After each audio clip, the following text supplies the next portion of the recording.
Good morning, everyone. Before we begin today's meeting, I'd invite anyone who would like to join us to recite the Pledge of Allegiance.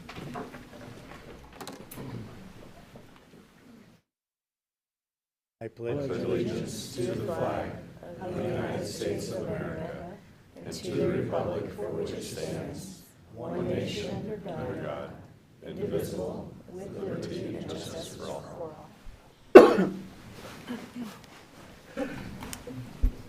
Thank you. Secretary, could we call roll for the February 6, 2026 meeting of the Board of Regents?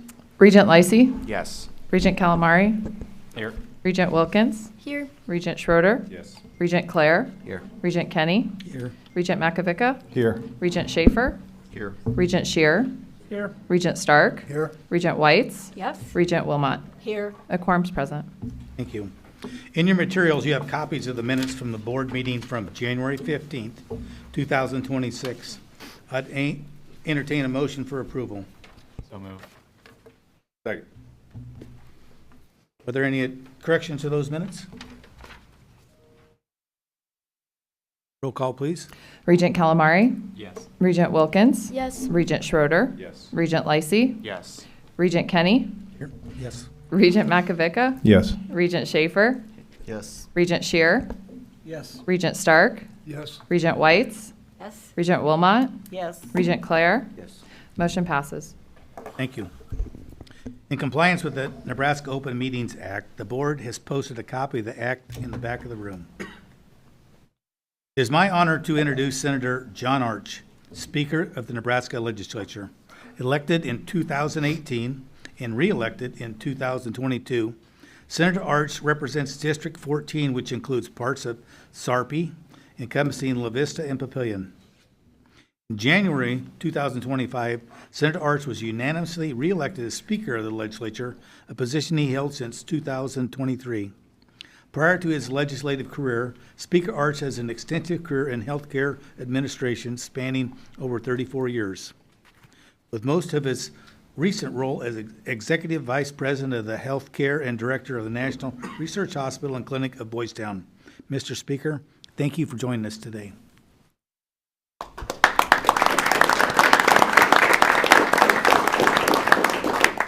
Thank you very much for the invitation to come and speak. It's always a pleasure. Looking back, this is my fourth and my final year as speaker, and I've had that opportunity every year to come and address the Board of Regents, and I've always appreciated that. I want to talk about several things this morning, just to kind of let you know where the legislature is right now and where we are in our session. We're obviously day 22. But who's counting? And I know that this has been a very difficult year. It's been a difficult year for the legislature. It's been a very difficult year for the university. And I know you're dealing with a lot of things, and we appreciate your leadership very much, and I'll talk a little bit about that as I close my remarks. But first of all, with regards to the state budget, we obviously went into this with a $470+ million deficit that we needed to close. And the governor's proposed budget has been submitted to the Appropriations Committee, and I'm in close touch with Chair Clements and the work that he's doing there, as well as Chair Von Gillern and the work that he's doing in the Revenue Committee. Those two things do tie together, and it's something that Speaker has to do in coordinating the bills from the Revenue Committee, that they get out ahead of the Appropriations Committee so that we know what our target's going to be when that budget bill comes to the floor. The budget bill will come to the floor by day 40, which is March 9th, and it needs to be passed by day 50, which is March 25. So the work of the Appropriations Committee is extensive, particularly this year. Most years of the second year of a biennium are not what we're facing this year. There are some adjustments to the budget that need to be done, generally minor adjustments, but because of where we are with our revenue right now, we're facing a lot of challenges in closing that budget deficit. The revenue challenges that we have are in large part due to things that we implemented several years ago, the last 2-3 years, and that was, in particular, the stepping down of our income taxes. One of the things we saw in our competitiveness with other states surrounding us South Dakota that has no income tax. Iowa moved theirs down to 3.99%, and others that we needed to respond to that and adjust our income tax rates. So we have been stepping down our revenue over the last several years. That is going to flatten out in 2027. The formula for the state budget is as simple as the formula for all of our personal budgets. Don't spend more than you take in. And so, but the challenge that we have right now is because of some of particularly income tax, the rate, as well as Social Security. We took Social Security off state income tax. We took military retirement off state income tax. So we have been purposefully, deliberately reducing our revenue, our state revenue, and that is why we find ourselves in this situation. The good news is what we see in sales tax revenue doesn't indicate that we're in a big recession or a big crisis in our economy. Rather, our sales tax revenue remains strong, and I think we're going to see that in the January report that comes out soon here. And so we've got reason to believe that when we get to the bottom of our 3.99% drop in revenue, we're going to see what I would call a more normal pattern, and that is the economy on average of the state of Nebraska grows at the 4 to 4.5% rate. We keep our expenses at the 2.5 to 3% rate. We find ourselves with the additional dollars needed for new programs, for investment in infrastructure, returning dollars for taxes, whatever that might be. We find ourselves in a much better situation. So, we have seen in the last 2 recent quarters, we've seen a 5% GDP in Nebraska, which indicates that at some point we're going to see that in our tax revenue as well. So I say that only to say to you at the Board of Regents, who obviously depend greatly upon the predictability of our budget at the legislature, that better days are coming, and I really do believe that. We're in a period right now where we have to adjust to our expenses, but we see a time when we will flatten that out because of our dropping revenue, and we'll continue to grow at a more normal pace. We obviously have rainy day funds, and we have a 3% reserve that we are required to put into our budget, and so we have the dollars to pay our bills. But that's a little bit about where we are with the budget right now. So this is my last year as speaker, and it's my last year speaking to you as well. And I was just reflecting on some of the things that have happened while I was in the legislature, not necessarily when I was speaker, but while I was in the legislature, some of the partnerships that we've had between the university and the legislature, and I just want to identify some of these as we reflect on our partnership. It was right before I joined, but the expansion of the UNMC College of Nursing to Kearney campus as part of the University of Nebraska's Building a Healthier Nebraska initiative, the new building, which allowed for the expansion of nursing students focusing on rural primary care, opened in 2015, and that was $15 million in state funds. The Rural Health Education Building, when we got into ARPA, the ARPA dollars that provided from Congress, we had the opportunity to invest in a number of things at the university's initiatives. The Rural Health Education Building, of course, in Kearney, that was $60 million in 2022. The Behavioral Health Education Center, it was an entity that was housed at the university to address behavioral health workforce, and that was $25.5 million in ARPA. Pancreatic cancer research for excellence, that was also in 22, matching funds of $15 million there. The University of Nebraska-Lincoln Agriculture Innovation Facility, $25 million in the state budget in 22. We expanded statewide student internship programs proposed by the Chamber of Commerce, and that was a $20 million investment in 22, and a public-private partnership as well with Stratcom, and the university was involved in that. That was $20 million, and of course our ongoing Project Health commitment and to that initiative. I say that only to say that, again, back to my early remarks, and that is that I really feel as though that what we've experienced between the legislature and the university has been a dip, but not a reflection of a lack of commitment to the university, and we will see that as funds become available again, and the opportunity once again to engage in more of these partnerships over the next years. I was also reflecting on just one other thing, and these are my closing remarks, but there is a lot that we share together, and that is that we are both trying to deal in leadership during some periods of dramatic change. Higher education is in its dramatic change right now. I reflect back on my experience in healthcare, and it reminds me of the time when healthcare was going through the transformation of moving from an inpatient-based model of care to an outpatient-based model of care, and the stress that placed on the industry and all employees and leadership as to how to navigate those kinds of transformational tides within our society. And I see higher education, and you know better than I, higher education is in some very, very similar strong tides and changing how education will be delivered in the future. And that's particularly difficult for leadership in the middle of that. And so I empathize, I sympathize with you as well on the Board of Regents. You have a big job, and appreciate you stepping up to do this during these times. So thank you very much for stepping into that challenge, and together, and I say that together as in the legislature and the university, together we will meet these challenges. The critical role that the University of Nebraska plays can't be overstated. It is absolutely essential to the economy and to the future workforce in Nebraska. We recognize that, and we want to continue to partner with you to make sure that Nebraska is even better as we step out of leadership one day. So thank you very much for the opportunity to speak, and if there are questions, I don't know if you have time for any, but I'd be happy to answer any if there are any. Yeah, I would like to thank you for your leadership. You're right, the partnerships that you've talked about in your remarks didn't mention, the Buffett Cancer Center and the Davis Global Design Center and the nursing school on UNL's campus and out in Scottsbluff and Norfolk.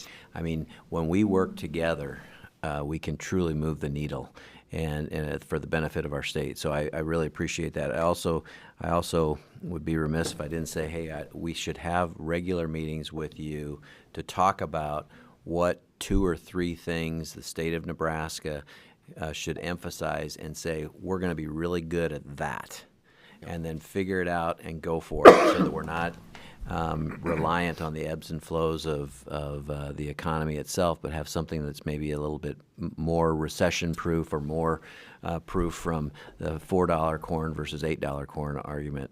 So I'd love to continue dialogue on those things as well. Yeah, I really appreciate that. The other day at the executive board, we had a hearing on a bill that was Senator Spivey's bill that wanted to create an economic development task force, and she identified the people that should be there. And I said, "Where's the university? The university needs to be in that room as we talk about economic development." So I know you and I have had a couple of those conversations where what is that forum where we can get the key players in the room and work as hard as we can to get on the same page for what are those 2-3 things that we need to do for economic development, workforce development, housing, childcare, all of those things that play into the future of our workforce. Thank you. Thank you. Speaker, I was just going to say congratulations on a great job. I know it's just as tough behind that podium at the legislature as it is sitting at this one. So Congratulations. You've done a great job and been a great friend of the university. Thank you. Thank you. And thank you for allowing me to come and speak to you this morning. Thank you.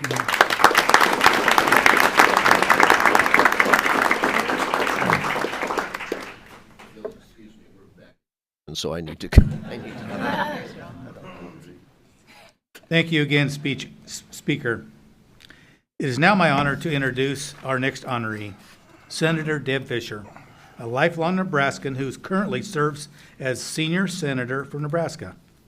Senator Fischer was the first woman elected to a full Senate term in Nebraska, elected in 2012 and reelected in 2018 and 24.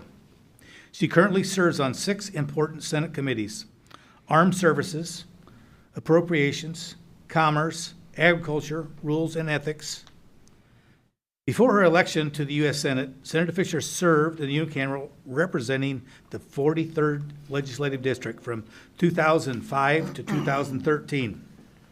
During her time at the state legislature, she chaired Transportation and Telecommunications Committee. She also was a member of the Revenue Committee, Natural Resource Committee, and the Executive Board. Born and raised in Lincoln, Senator Fisher attended the University of Nebraska at Lincoln, graduated with a degree in education. While we are all prevented by bylaws from providing Senator Fisher with an honorary degree, we are all very grateful for her work, for what she has done and continues to do for the university, and consider her a true partner in continuing our mission. I now ask Regent Schaefer to do the honors of presenting Senator Deb Fisher with the Distinguished National Champion of Science Award. Regent Schaefer.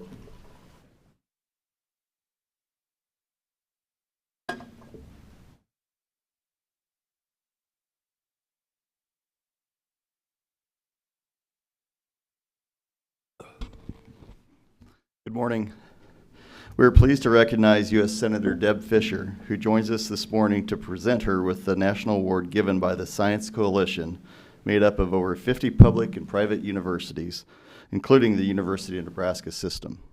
The Science Coalition's mission is to demonstrate the impact and importance of federal investments in the scientific and research communities across universities here in the United States. The Science Coalition's Champion of Science Award recognizes members of Congress whose actions and votes consistently reflect their support of scientific research. Champions of science like Senator Fisher believe that federally funded scientific research conducted at universities is essential to our nation's future, drives innovation, and fuels our economy. As the newest Champion of Science Award winner, Senator Fisher joins colleagues like Senator Collins of Maine, Senator Hassan of New Hampshire, and Senator Young of Indiana, who also have received this award.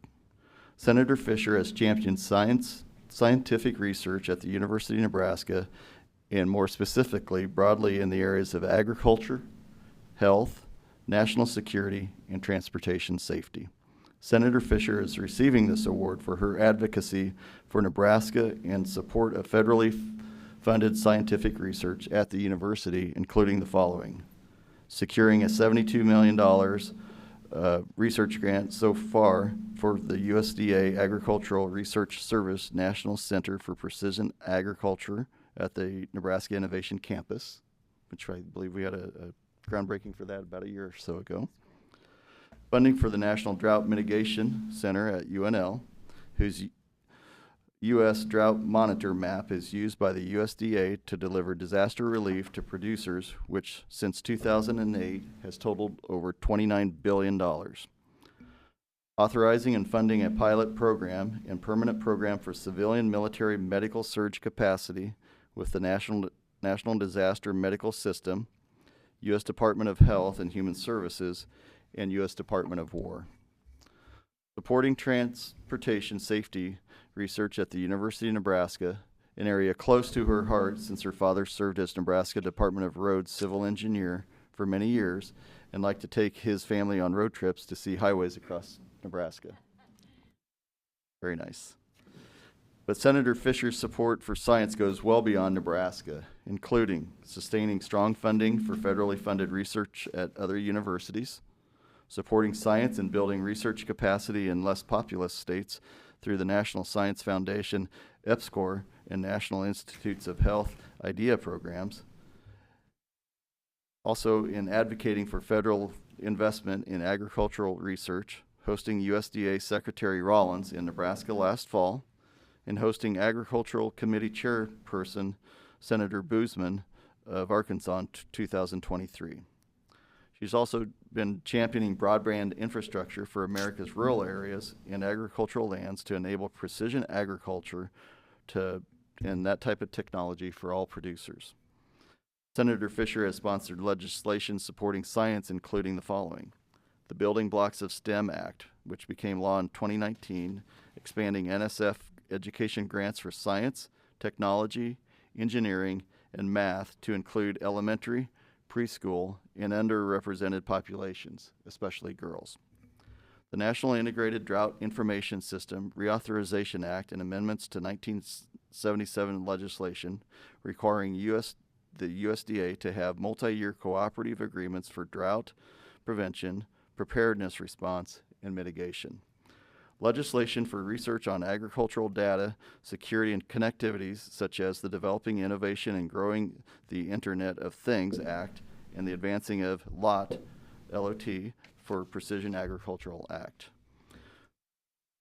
It has also been involved in the Community College Agricultural Advancement Act to make USDA competitive grants to community colleges for agricultural workforce training.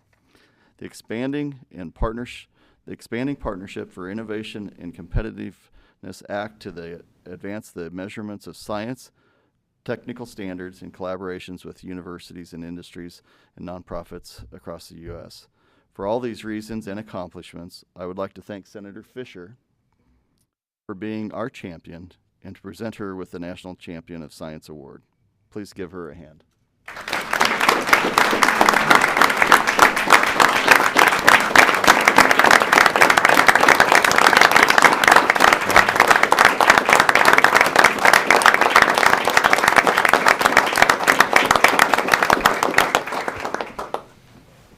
Good morning.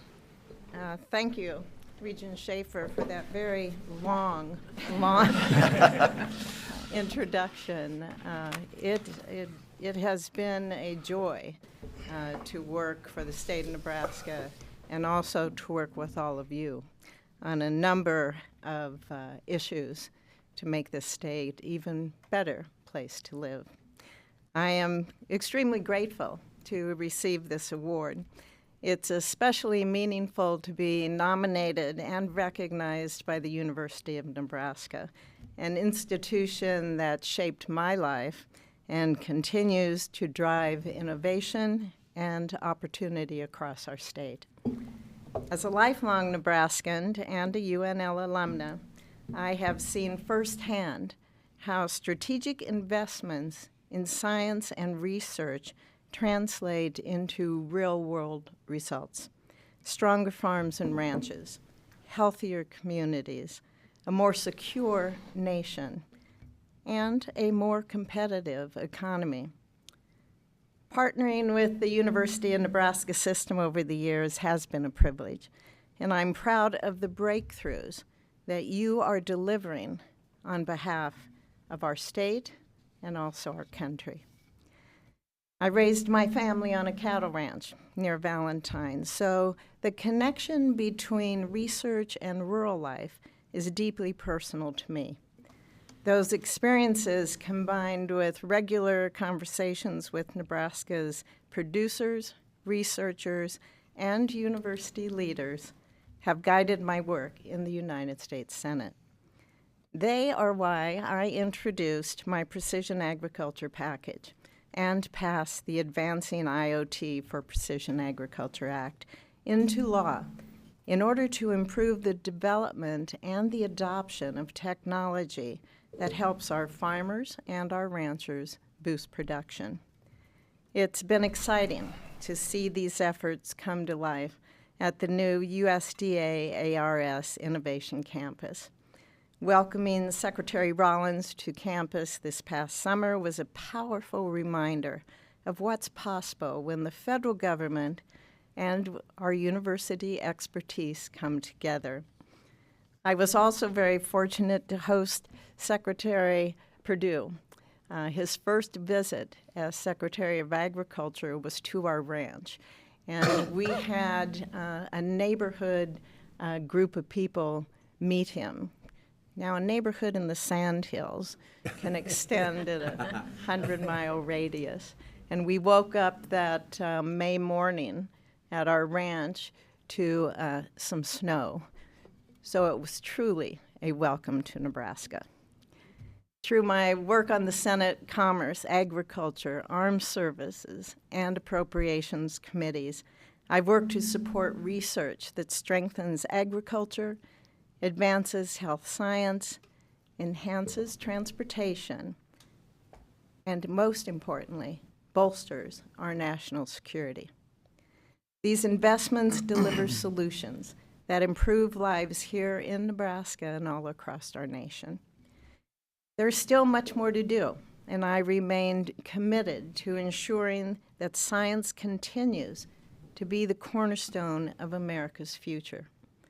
As long as I have the privilege of serving as your United States Senator, I will continue to champion policies that support innovation, that strengthen our public universities, and that create opportunities for our next generation. Thank you again to the Board of Regents. Thank you, President Gold, for nominating me. And thank you to the entire University of Nebraska community for this honor. It is very special. Thank you.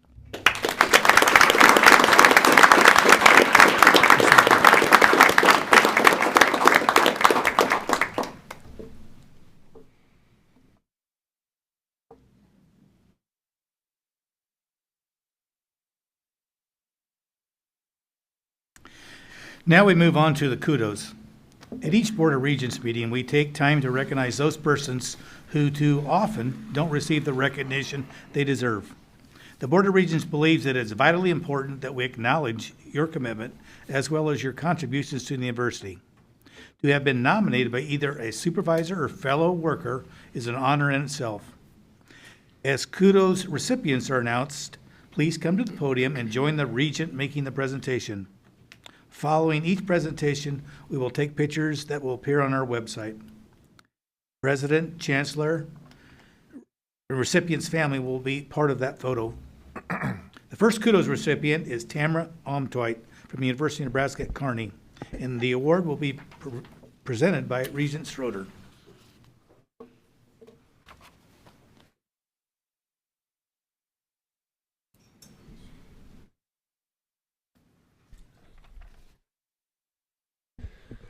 The Board of Regents is honored to present the Kudos Award to Tamara Umtweit, Enrollment and Marketing Management Specialist for the University of Nebraska at Kearney.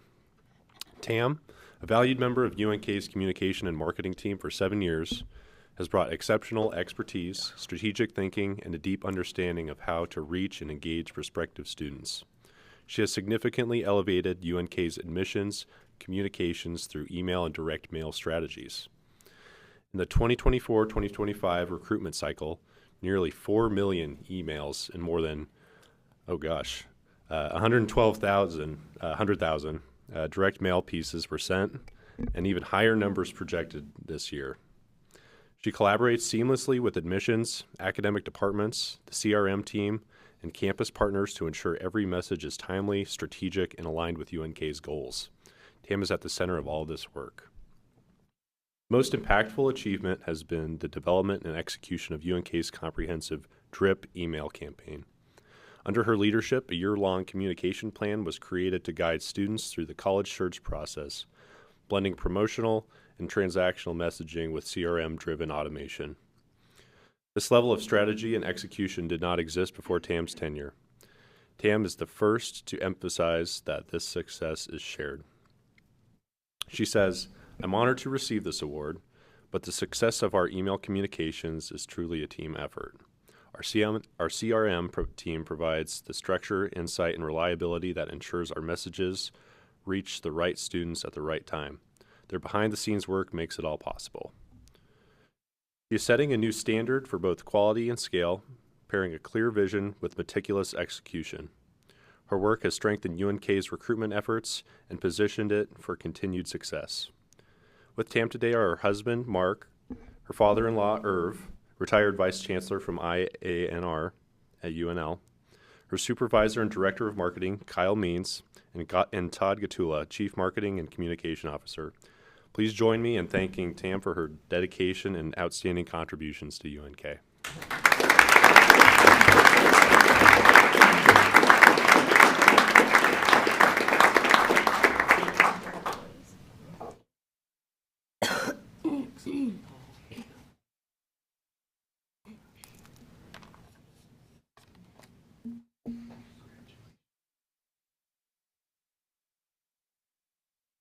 Mark on flight. Don't acknowledge him.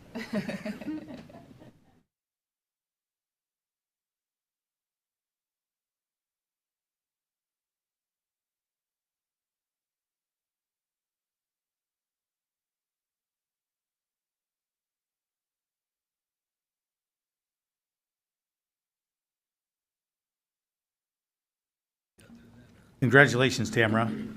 Regent Wilkins will present the Kudos Award to Dana, and you're going to have to help me with this one, Absuela Lim from the University of Nebraska at Lincoln. Dana?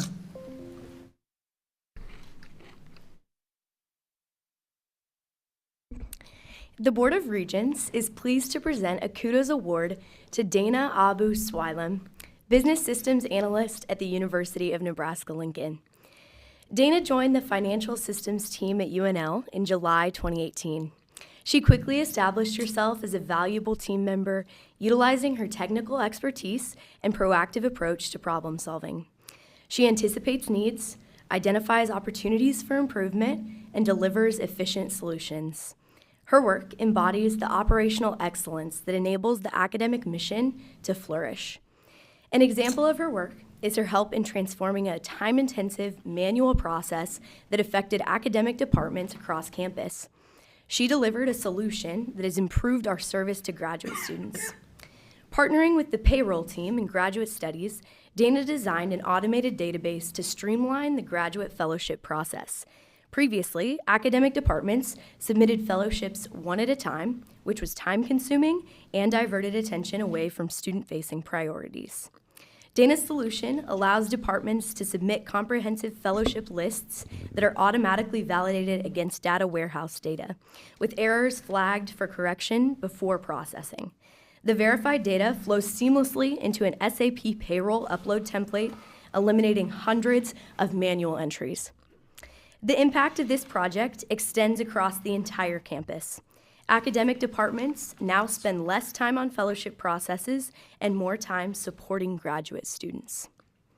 Joining Dana today are her spouse, Tarek Daher, Assistant Professor of Practice in Civil and Environmental Engineering Department, and Lacey Rowe, Associate Vice Chancellor and Controller. Please join me in thanking Dana for her dedication to the University of Nebraska-Lincoln.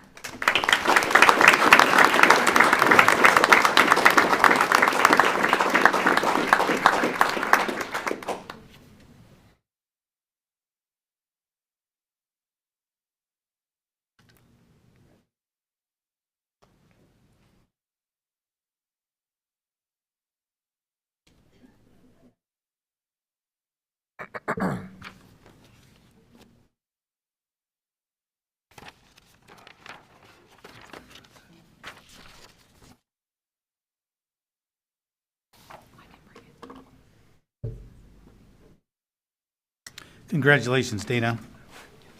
Regent Calamari will present the Kudos Award to Carmen Serezzati from the University of Nebraska Medical Center.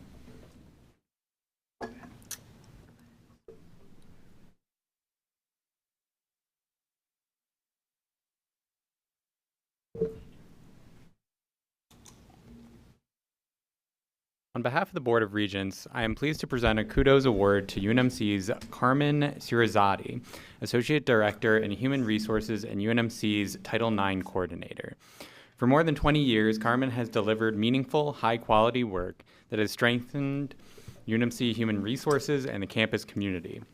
Working closely with IT, she helped design and implement programs, including Unival performance evaluations for staff and postdoctoral employees, the online College of Medicine Transitioning Employees Scholarship System, online recurring and additional payments in ADIS, or ADIS, and the Personnel File Scanning Project, which digitized employee records in ADIS.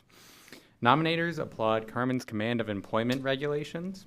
She has guided teams through regulatory and policy updates, including changes to the Fair Labor Standards Act, Nebraska's minimum wage, I-9 compliance requirements, and the voluntary FTE reduction policy.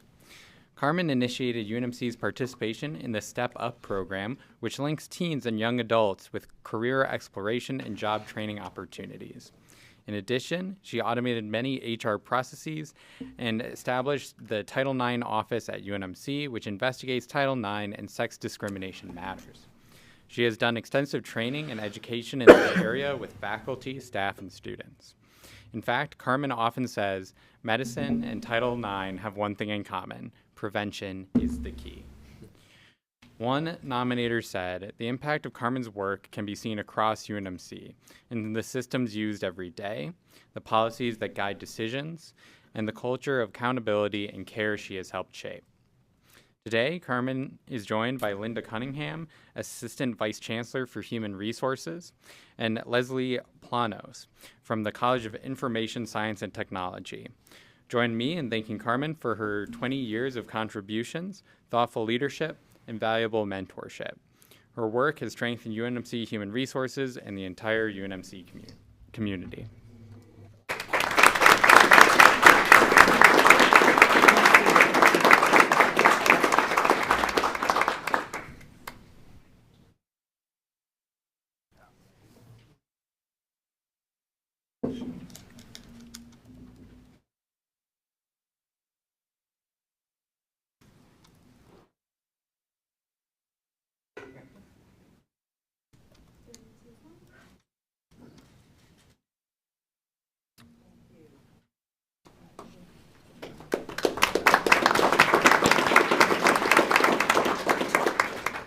Congratulations, Carmen.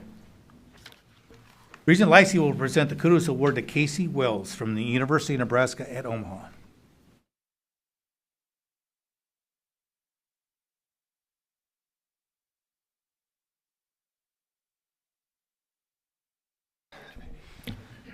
The Board of Regents is pleased to present a Kudos Award to Casey Wells, Event Coordinator for the Office of Spirit, Tradition, and Signature Events at the University of Nebraska at Omaha.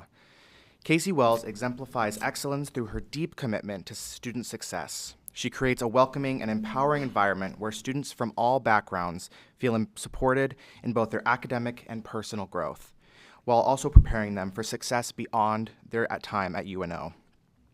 Casey strengthens the university's connection to the Omaha community through meaningful engagement. Through her leadership with initiatives like the Durango Discounts Program, Casey builds strong community partnerships that enhance UNO's visibility and directly benefit students, reinforcing the university's role as an engaged community partner. She leads with honesty, transparency, and fairness, consistently doing what is best for students and the university.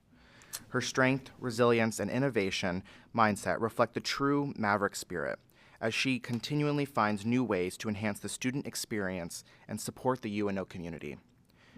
Joining Casey today are her parents Wade and Debbie Wells, her brother Kyle Wells, and her supervisor Bill Pickett, Director of Spirit, Traditions, and Signature Events. Please join me in thanking Casey for her dedication to the University of Nebraska at Omaha.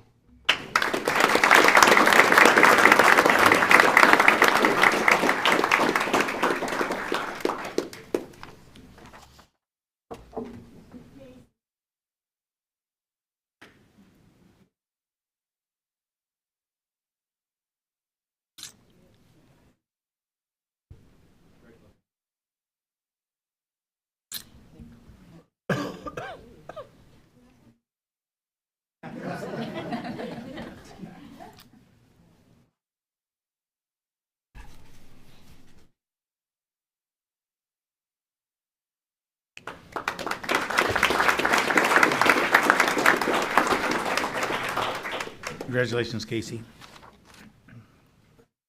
Congratulations to all the Kudos winners. While Kudos guests are welcome to stay for the balance of our meeting, we understand you may have other plans for the day. If that's the case, we'll take a moment and allow you and your families to exit the meeting.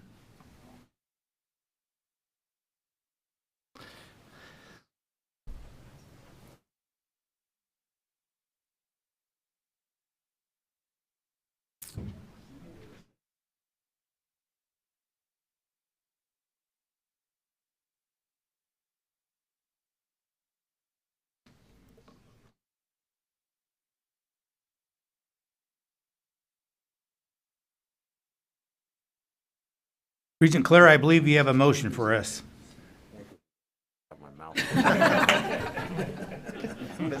Perfect timing, huh? I didn't even look.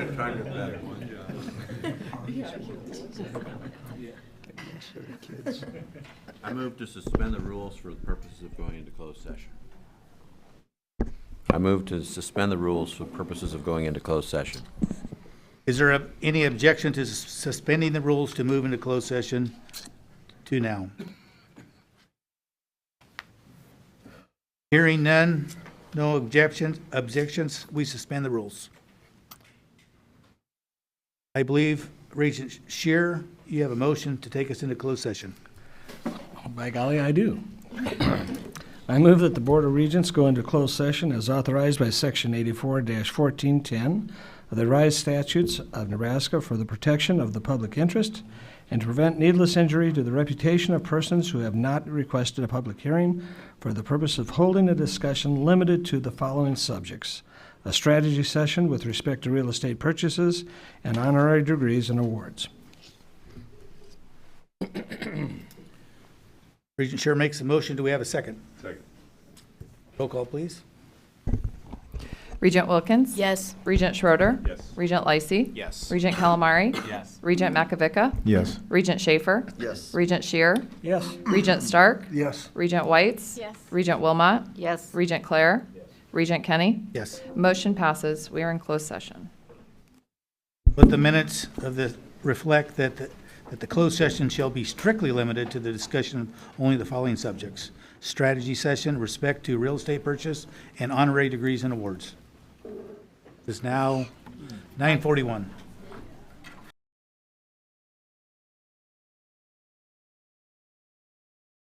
If there's no objection to resuming the rules to resume our agenda, hearing no objection, we will resume the rules.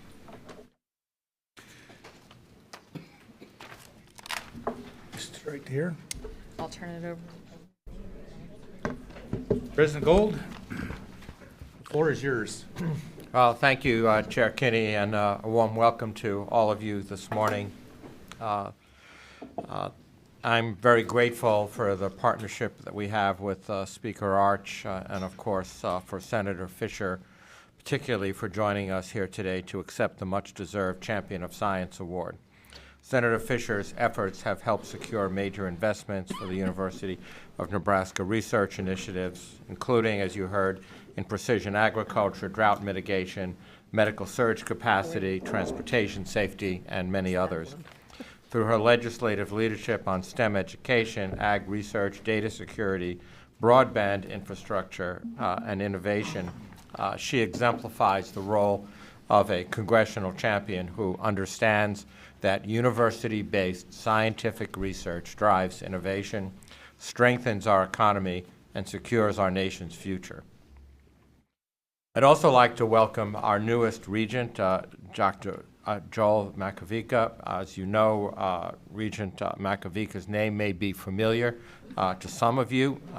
He is a proud graduate of the University of Nebraska at Lincoln, where, as you may know, he had quite a role on the gridiron and is part of not only one or two, but actually 3 national championship teams.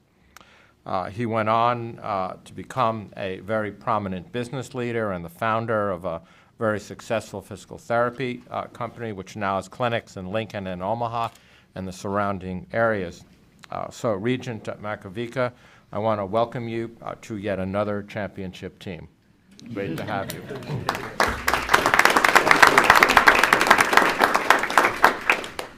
We meet today less than a month into the spring 2026 semester and 5 weeks into the calendar year.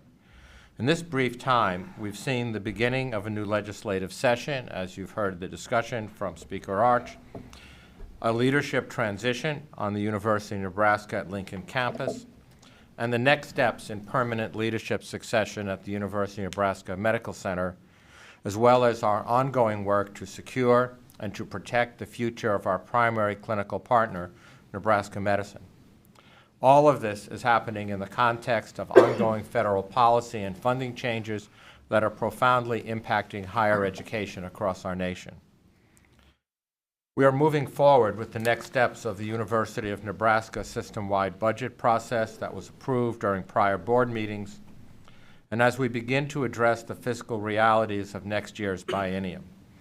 At the same time, we also focus on supporting the faculty, staff, and students most impacted by these difficult decisions, as well as moving forward with purpose and with clarity. We're at a moment in which it's pretty easy to be distracted by all that is evolving and the uncertainty of what comes next. but collectively, we must view this moment as a point on a path to the extraordinary. This particular path is unquestionably unique, but at the same time, we have certainty in where we're going, and we have certainty in the values that drive our ability to navigate this path. And so, as we move forward, we're guided by our strengths and knowing that beneath us lies an incredibly solid foundation. We continue to work alongside our governor and state senators throughout this year's legislative session in a true spirit of partnership. As always, these partnerships are based upon the strength of our programs that educate our students, conduct groundbreaking research, and engage in meaningful ways with those we serve, work that continues every day. At the same time, we continue to emphasize and must continue to emphasize at every possible opportunity the critical role of our university in building and supporting the future workforce of our state, and as a most powerful driver of economic prosperity for the next quarter century, and many more to come. The key concept here is return on investment, return that can be measured in dollars, workforce, employment, health status, and many more, but also in the so hard to measure quality of life for all Nebraskans. Nearly 1 in every $11 in our statewide gross domestic product is directly or indirectly attributed to our university system, and this is among the very highest proportion of GDP in the entire nation.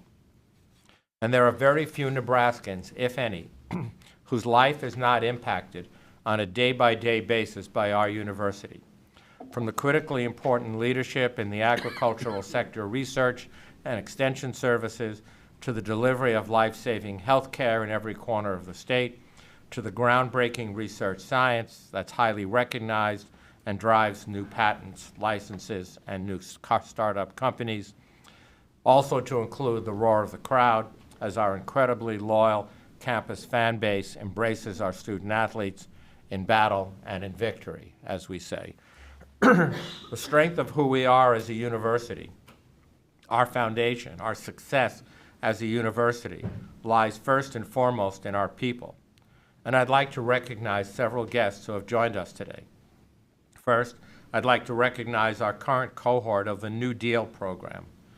The New Deal, or Developing Excellence in Academic Leaders program, is a 2-year system-wide program that helps already excellent leaders further hone their leadership skills. Would our New Deal guests who are here today please stand and let us recognize and thank you for this leadership.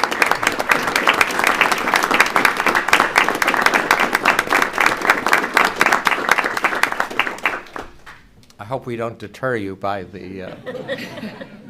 I'd also like to recognize Dr. James Schnabel. Dr. Schnabel is the Nebraska Corn Checkoff Presidential Chair at the University of Nebraska-Lincoln, who has recently received the 2026 National Academy of Science Prize in Food and Agricultural Sciences.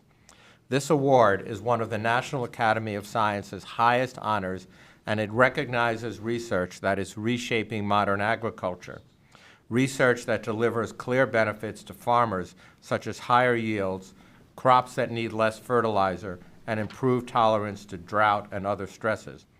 His influence extends, however, well beyond research through startups, major grant funding, and the many scientists that he has educated and trained who now work across academia and in the agricultural industry. Dr. Schnabel, would you please stand and let us recognize and congratulate you on this incredible award?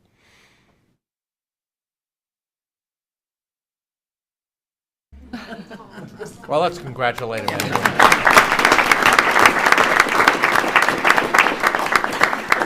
So you don't have to be present to win? He did in Washington, however.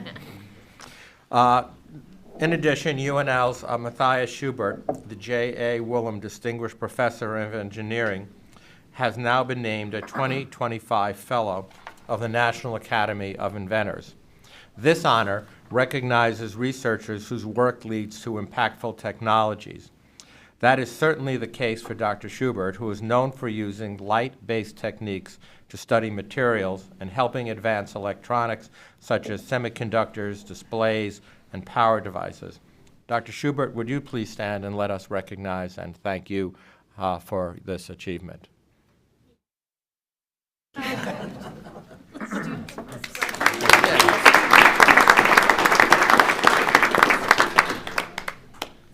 The spirit of innovation is also on display across our campuses.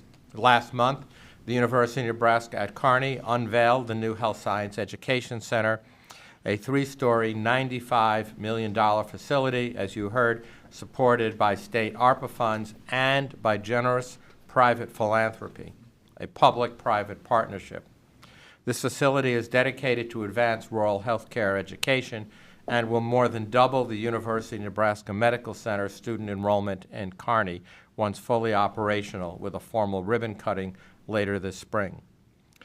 The University of Nebraska at Omaha was also recently notified that it had once again earned the Carnegie Elective Classification for Community Engagement. This designation places UNO among a highly prestigious group of universities nationwide, which also includes UNL and UNMC, that are recognized for meaningful, long-term community partnerships. However, this is UNO's third straight Carnegie designation, underscoring nearly 2 decades of real-world local community impact. And when I say we have a strong foundation, this is what I mean: excellence in research, rural and urban educational opportunities that serve the unique needs of Nebraska, decades and decades of engagement that has resulted in long-lasting collaboration and meaningful relationships, all fueled by public-private support. And these are but a small handful of examples of work taking place across our campuses each and every day. Step by step, we continue forward, each day closer to the extraordinary future that we are building together. We continue to define and mature our system-wide strategies and initiatives, as well as the system-wide metrics by which we measure the progress on our odyssey. This odyssey belongs not just to the university, but to the people of Nebraska. And with your partnerships, it continues with high energy and dedication, as we say, in battle and in victory. Thank you for joining us, and I turn it back to you, Regent Kenney. Thank you, President Gold. Now we move on to public comment portion of today's meeting. Standing rules of the Board of Regents provide that any persons or persons may appear and address the Board of Regents on an item that is not on the agenda if the individual provides corporate secretary at least 24 hours worth of notice. Standing rules further provide that anyone desiring to speak concerning any item on the agenda for this meeting, regardless of notice, may do so by indicating or via a sign-up sheet that would like to address the board on a topic on today's agenda. Each individual will have 3 minutes to address the board. You will notice that the clock by the corporate secretary, when you have 45 seconds left, you will see the clock flash orange. This is a sign to start to wrap up. 10 seconds left, it will flash red before alerting you that time is up. So the first person, Christian Olson here.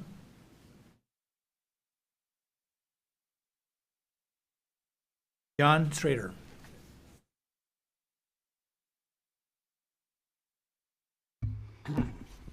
Good morning. You may wish I had a meeting to go to as well. So, Mr. Makovica, congratulations on your appointment to the board, and thank you for your public service. We appreciate it very much.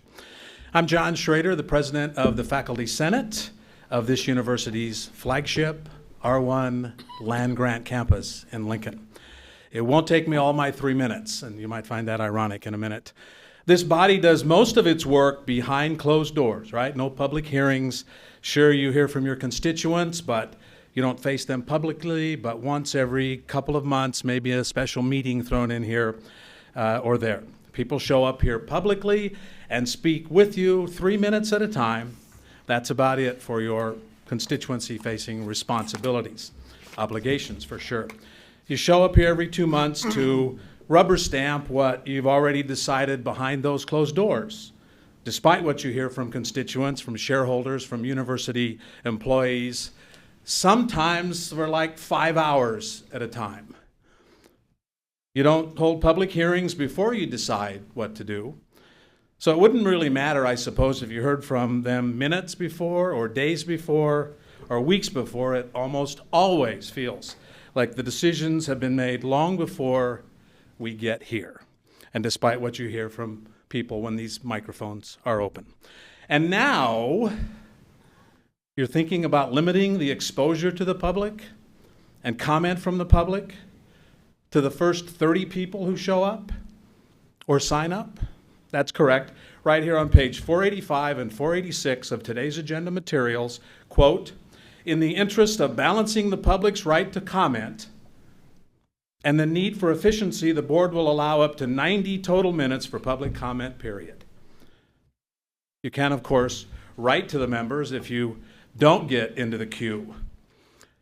I would ask you, each and every one of you, to please consider all of us as you ponder changes to 5.1.1. Thank you.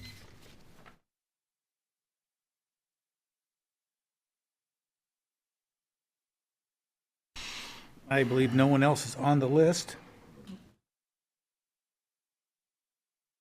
Are there any additional speakers not here, have not been heard, have an opportunity to address the board on an item on the agenda? If so, please come forward, identify yourself, and complete the sign-in sheet before you leave if you have 3 minutes to address the board. Being that no other persons wishing to comment, I now declare the opportunity for public comment closed. It is now time to consider the consent agenda. The consent agenda is indicated by its name. It is moved and voted on by a group of items opposed to the administrative agenda, where the items are considered and discussed individually. With that being said, unless one of my colleagues on the board wishes to consider one of the items on the administrative agenda separately, I would invite a motion to approve the consent agenda. I have several items I'd like to discuss on the consent agenda. Okay. Want me to go ahead? Okay. But you need a motion first. We need a motion. Second. Vote? No. Roll call? No vote? No? Okay. My first one is under the UNO, item number 3, approve the elimination of the Bachelor of Arts in Religious Studies. That's not on the That's consent. the administrative. Oh, that's the administrative? Oh. Okay, never mind. Then all of mine, I think all of mine then are on the administrative agenda. So I'm sorry. That's okay. I'm really sorry. That's okay. Anyone else? So we have a Motion and a motion second. and a second. We have a motion and a so second. Just need a roll call.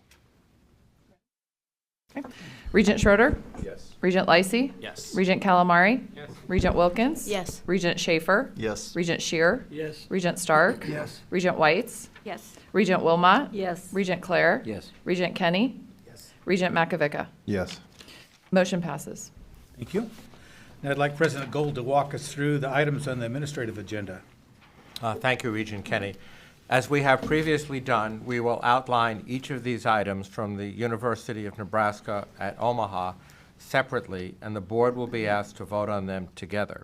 If any regent wishes to extract an item herein and have it considered and voted on separately, they will, of course, be encouraged to make a motion to do so. So starting off at the top of the list is item 11A2 through 11A4. They are similar in that they individually seek your approval to eliminate underperforming programs at the University of Nebraska at Omaha. And I will now outline each one individually. Item 11A2 seeks your approval to eliminate the Bachelor of Arts in Art History at the University of Nebraska at Omaha. The Bachelor of Arts in Art History has consistently had low graduation rates which do not meet the Nebraska Coordinating Commission for Post-Secondary Education thresholds of an average of 7 degrees granted over 5 years. The board approved in August 2025 a consolidated UNO Studio Art and Art History major intended to replace this standalone degree, offering expanded opportunities for students to pursue career paths in these fields. While the new combined major is intended to better meet student and employer needs, Currently enrolled students who do not transfer to the new major will have the opportunity to complete the standalone degree. The next item in this group is item 11A3 that seeks your approval to eliminate the Bachelor of Arts in Religious Studies at the University of Nebraska at Omaha. The Bachelor of Arts in Religious Studies, again, no longer meets the Nebraska Coordinating Commission for Post-Secondary Education's threshold of an average of 7 degrees granted over 5 years. While the major will be discontinued, religious studies will remain an important academic and interdisciplinary contributor across the university through minors, concentrations, and general education offerings. Currently enrolled students will have the opportunity to seamlessly transfer into the newly developed Global Religious Studies concentration within the International Studies major. Alternatively, however, individuals who do not transfer to this new major will have the opportunity to complete the standalone degree program. And finally, in this group, item 11A4 seeks your approval to eliminate the Center for Innovation in Arts Education at the University of Nebraska at Omaha. The Center for Innovation in Arts Education, better known as the CIAE, was established in 1998 with initial support from the Getty Educational Institute for the Arts with UNO and subsequent grant funding. However, as the center once played a meaningful role in advanced innovative arts education and initiatives, it no longer has programming, it no longer has collaborations, fundraising, or any grant activity, and therefore there are no remaining faculty associated with this mission. These 3 proposals were extensively reviewed and recommended by the Academic Affairs Committee, and I present them to you today for your consideration. President Gold, is there a motion to approve 11A2, 11A3, and 11A4? So moved. And a second? Second. Any discussion? Comment, and very quick one.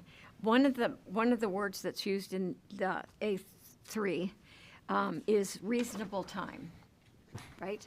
It says they will have a reasonable time.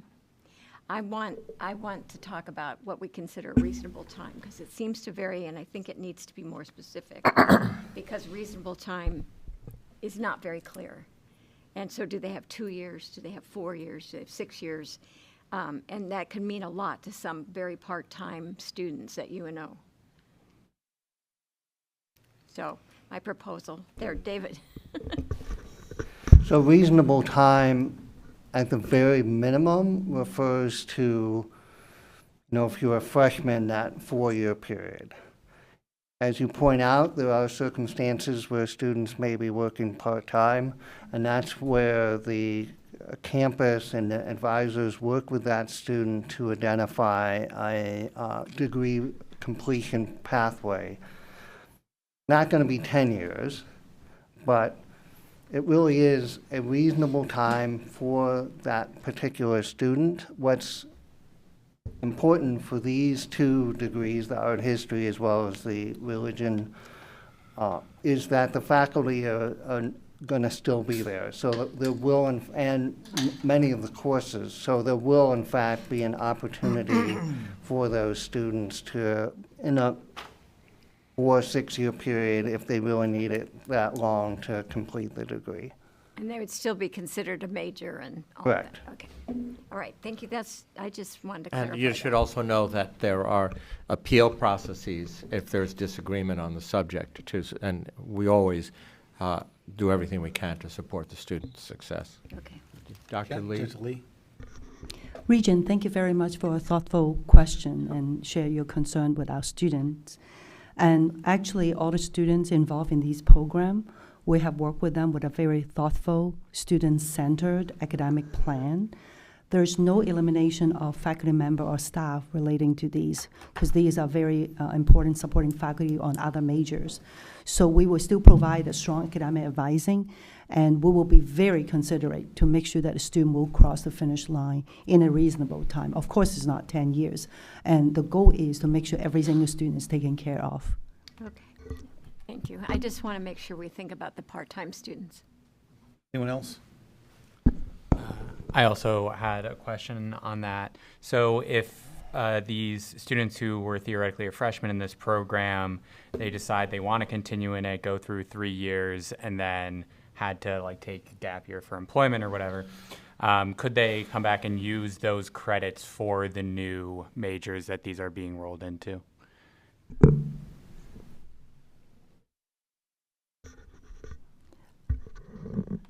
Currently, there's no new student admitted to those programs, so there's no freshman scenario. So like what I emphasized earlier, that we have worked with individual student with a transition plan for academic journey that we think is very feasible for them. And we will stand by to provide advising. Now, but in terms of all the details, I can ask our Senior Vice Chancellor for Academic Affairs, Dr. He, to tell you a little bit more. And Dr. He, would you like to comment?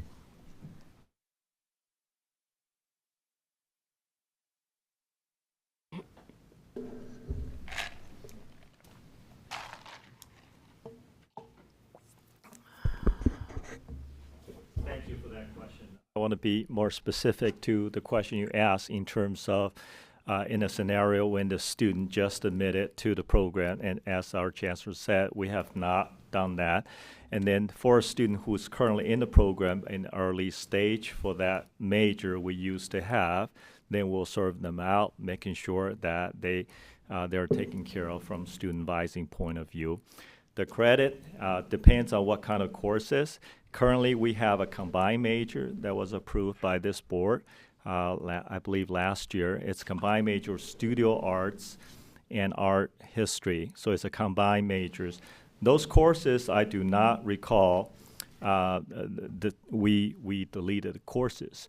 The student courses should still fit in the combined majors. And a combined major is a concept of student can do 120 credit hours without being the double major where you may result in more than 120 credit hours. So we're trying as much as possible to accommodate a student to making sure students who are passionate about our history can continue to pursue it. In addition to that, there is accreditation requirement, meaning that for studio art student, 10% of their curriculum needs to be in art history. So we are not irresponsible of not serving the studio art student as well as art history student. So that combined major was a good solution. I think it should take care of the concerns that you have. Thank you. Thank you. Anyone else? Roll call.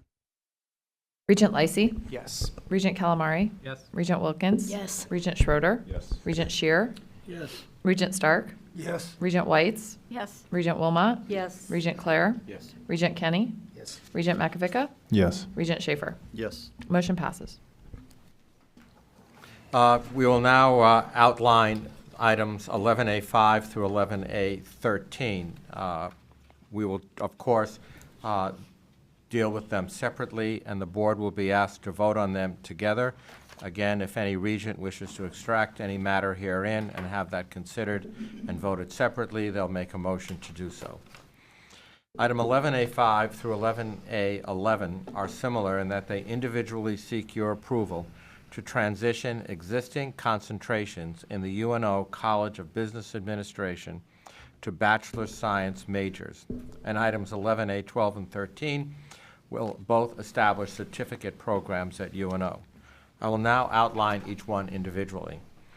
Item 11A5 seeks your approval to transition the concentration in accounting to a Bachelor of Science in Accounting major at the University of Nebraska at Omaha.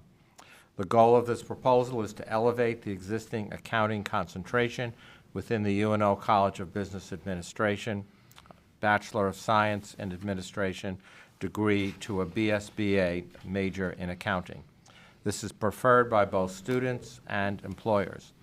This 120-hour degree program would be offered on campus and online. As accounting is already a concentration, there are no additional costs associated with the proposed transition to a major.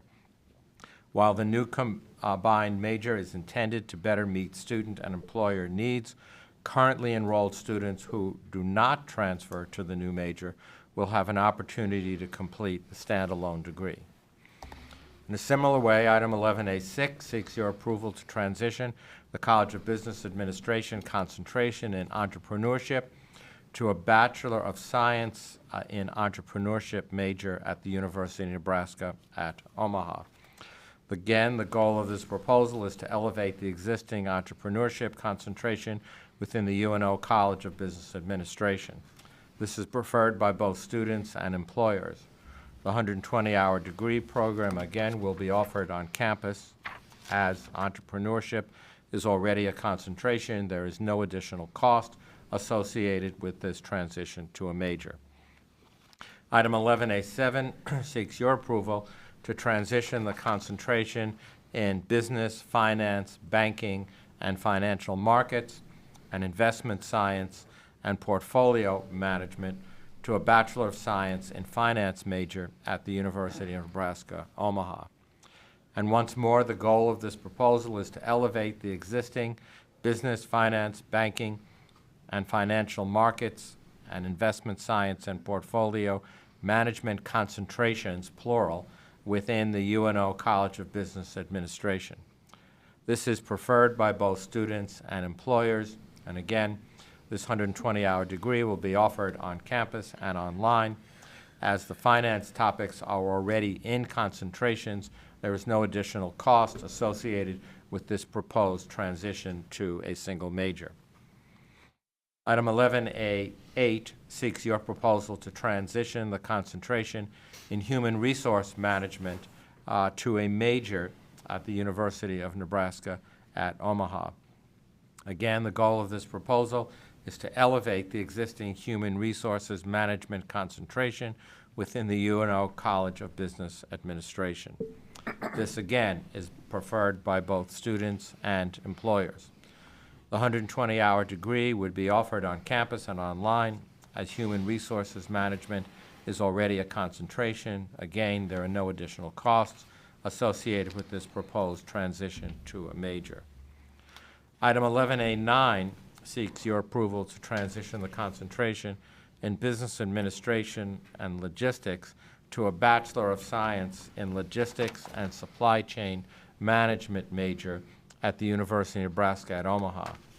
And once more, the goal of this proposal is to elevate the existing logistics and supply chain management concentrations within the UNO College of Business, and again, preferred by both students and employers. This 120-hour degree program will be offered on campus and online. And again, as logistics and supply chain management are already concentrations, there are no additional costs associated with the proposed transition to a major. Item 11A10 seeks your approval to transition the concentration in management leadership to a Bachelor's of Science in Management Leadership at the University of Nebraska at Omaha. This will, again, elevate the existing management and leadership concentration within the UNO College of Business Administration, again, preferred by both students and employers. The goal of this proposal, will require no additional funding and will remain a 120 credit hour degree. Item 11A11 seeks your approval to transition the concentration in marketing to a Bachelor of Science in Marketing major at the University of Nebraska at Omaha. The goal of this proposal, again, is to elevate the marketing concentration within the College of Business Administration. This 120-hour degree, preferred by both students and employers, will be offered on campus only. As marketing is already a concentration, there is no additional cost, again, associated with the proposed transition to a major. Remaining items relate to the establishment of certificates. Item 11A12 seeks your approval to establish an undergraduate certificate in integrated leadership to be administered by the Division of Continuing Studies in the College of Public Affairs and Community Service at the University of Nebraska at Omaha. The proposed certificate in integrated leadership is a 15 credit hour online undergraduate credential designed for adult learners seeking leadership development and education. The program includes 9 credits of core coursework and 6 elective credits tailored to the individual student's goals. This certificate, of course, is fully stackable into UNO's Bachelor of Multidisciplinary Studies and the Bachelor of Science in Applied Leadership Studies degrees, offering a pathway that delivers near-term benefit while keeping the doors open to longer-term goals. Degree-seeking students may also complete the certificate, earning a transcripted credential along the way, while exploring a return to college, can use it as a credit-bearing bridge towards an undergraduate degree. 11A13 also seeks your approval to establish an undergraduate certificate in operational leadership to be administered by the Division of Continuing Studies and the College of Public Affairs and Community Service at the University of Nebraska at Omaha. This proposed certificate in operational leadership is designed to equip learners with operational communication, coordination, decision-making, and people leadership skills required for immediate impact in supervisory and coordinator roles. This is also a 15-hour online certificate that consists of 5 required courses focusing on decision-making, process and project operations, and personnel management. The credential offers a clear academic pathway that, again, is fully stackable into UNO's Bachelor of Multidisciplinary Studies and the Bachelor of Science in Applied Leadership Studies degree programs, enabling learners to earn a transcripted credential en route to the bachelor's or a ramp back into other degree completion. Degree-seeking students may also complete the certificate, earning a transcripted credential along the way, while also exploring a return to college, and can use it for a credit-bearing bridge towards an undergraduate degree. All of these proposals were extensively, extensively reviewed, discussed, and recommended by the Academic Affairs Committee, and I present them to you today for your consideration. President Gold. Is there a motion to approve 11A5, 11A6, 11A7, 11A8, 11A9, 11A10, 11A11, 11A12, and 11A13? So moved. Second. Any discussion? Just a quickie, I promise. One of the things I've noticed that in the moving up to major, the no expense, the 000 expense to us, but it also lists that in the second and third year. I'm wondering, you know, are we planning as I know we're going to be attracting more students because I think these are excellent moves to build a more specific major. Is that being built? I'm worried about our budget because that's going to change in terms of needing more faculty to teach more people in those classes. And then secondly, But they're paying more tuition. Paying for tuition, that's what I was going to say. well, I have a lot to say about that too. But, the UNO marketing major, sort of predicts $442,000, $100,000 in tuition gains by that third year out. If that doesn't happen, but we've hired faculty for that. I'm a little concerned about this no cost, because I think there will be costs, and I want to make sure that we're addressing that need in our budget. The other piece is, how do we communicate that to the public at large, to the business owners or organizations that hire our workers, that we've changed these majors to fit with a workforce requirement? So what marketing piece do we build into these changes that allow that to be public knowledge for everyone? Chancellor Lee. Thank you, Regent, for a very thoughtful questions. First, I'd like to take opportunity to thank Provost Jackson for guiding us in the procedure. The combined proposals in front of you represent one goal from UNO, student success. Right. As you observe currently in our sister campus, UNL and UNK, they are doing just the right thing, right? You present it as a degree programs. The presentation actually matters.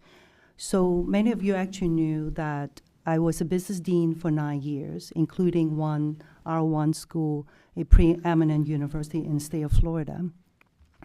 Some of you may not know, I also served as a advisor board on International Advisory Council for ACSB, which is the accreditation body for North America Business School. During that period, I also served on the European Management Economic Development Council that is accrediting for European school. And then I also serve as an executive member for CLADEA, which is a Central and Latin American school. Combining those three accreditation body, in business school we call it a triple crown. In the last century, right, people started thinking about business school. And at first, they think about it as a combined degree. But in the last decade, we started to see the conversion into this kind of degree title. It matters to the employers because it provides clarity on the training. It matters to our students. So in February this month, UNO College of Business Administration will have ACSB accreditation team coming. The first line of communication is absolutely we communicate to our creditor. This is what we're going to do. And I'm very appreciative of our colleagues. They have gone through years of self-reflection because we want to do it right by the students. So after years of debating, and they came to the conclusion, let's call it a self-correction, right? We need to follow convention to give our student an opportunity. So the first line of marketing will be, if ASASB accredited gone through smoothly, hello, we have now the degree program. We are joining our sister campuses to do the right thing to promote our student degree in an unambiguous way. And obviously, right, you asked a second question, well, how could it be no resources needed? Now, currently, we hope, that's the way all campuses want to increase enrollment for University of Nebraska system. We will do our best. And as we start to, if the good problem come, we really do have more students, we'll provide a little bit more revenue, and that will be supporting kind of like a jigsaw puzzle, right, in professors and staff need or so. I must say, this also have a major advantage for UNO and also for the system. Now we standardize with our sister campuses that facilitate the cross-campuses transfer. Let's say a UNO student in finance wants to transfer UNL. Now it makes sense. Right? That's exactly a lot of things that a lot of regions ask before. How can we have closer collaboration? I had the opportunity to talk with, Chancellor Ankerson about that, and we believe that will be the future, that we able to standardize a lot of things, and the student can cross campuses transfer. That will benefit the whole system. So we think that our faculty-driven process is really well thought out. It would not require substantial increase in resources, at least in initial years. So if the good problem comes and we end up having more students, we will move our budget to support that.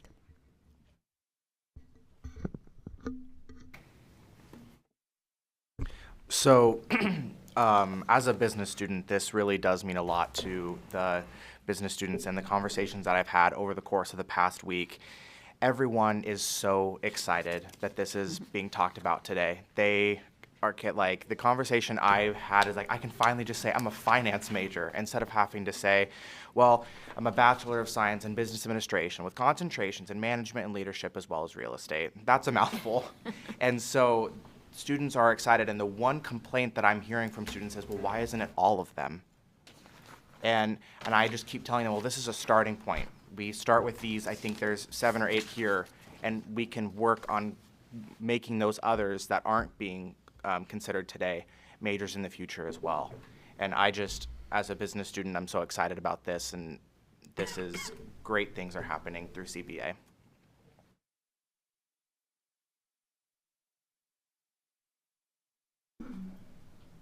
Thank you, Chancellor Lee.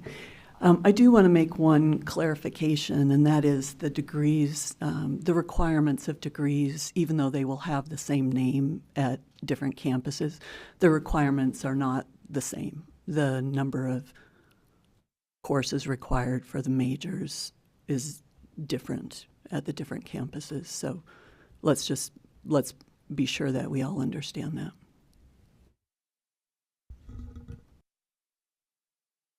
Thank you, Chancellor Inkerson, for pointing it out. However, all the North American Business School are accredited by AACSB. That put them on the same category. AACSB accreditation review the whole program as a whole. That make the transfer of credits from one accredited degree-labeled program to another a lot more convenient than a business program accredited by AACSB but under concentration to go to another degree program. It's a little bit difficult. So my discussion about creating a little bit convenient transfer is based on both AACSB accredited and also degree labeled programs, if that makes sense. It's all the geeky accreditation thing, I know. But that is actually a major advantage for us to do it, to join the convention. Anyone else? To Chancellor Inkerson's point, I think that it is important to remember that there are different standards at different universities, and I think that kind of plays out through, a business degree awarded by UNL and UNO.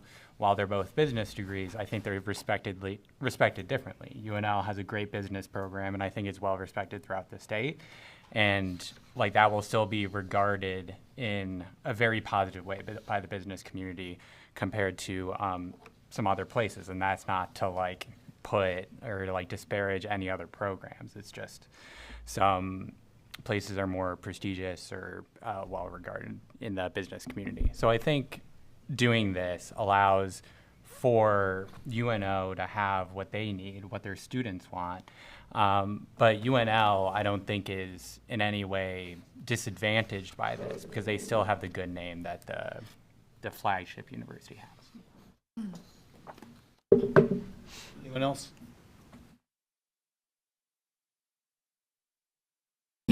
Regent Calamari.